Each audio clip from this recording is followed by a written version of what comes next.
If you desire some new fall decor but don't want to pay new prices, consider starting at a local thrift store to see what you can come up with on your own.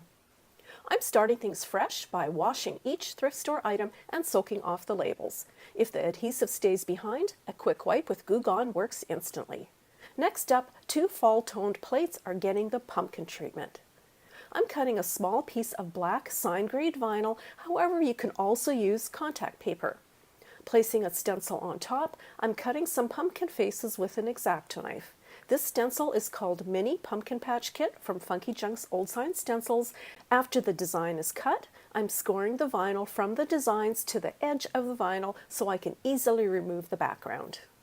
Using the tip of an X-Acto blade, I'm lifting up each cut piece and placing them positioned off-center on both plates. And I'm left with an adorable matching serving plate and coaster, so I can fully embrace fun treats to eat and delicious things to drink in fine fall style. I'm selecting a little pottery creamer thanks to its lovely rustic fall vibes. Heading outdoors, I'm cutting some fronds off of some grassy plants, choosing the ones that really fan out. Now I'm cutting the frond stems so they fit inside the creamer. Water can be used, or you can try your hand at drying the fronds to see what happens, which creates an instantly cute and natural fall foliage arrangement. Now I'm choosing a wooden sign with huge fall potential. Turning the sign good side down, I'm lightly sanding the back to clean it up, however choosing to leave the wood raw.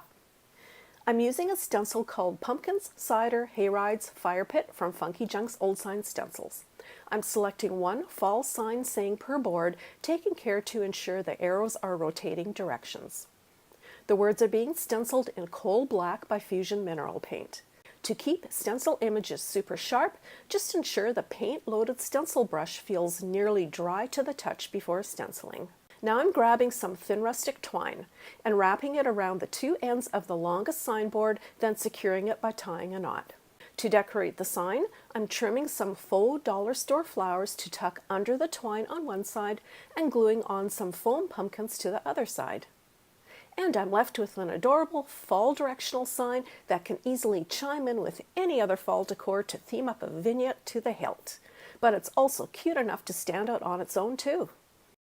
I'm grabbing a cute fall cup and saucer combo to add a little nighttime ambience. A candle is getting rewrapped with twine ribbon, then is being placed inside the cup. Positioning a few real fall leaves on the saucer, I now have a lovely candle and holder that is heat safe and can be easily moved wherever I desire. I'm choosing some glass lanterns that came with battery-operated candles that actually worked. The lanterns are getting a few snips of grass, leaves, and flowers tucked inside. Then with candles aglow, they are being hung up to create a charming ambiance outdoors. Just imagine the endless possibilities inside, too.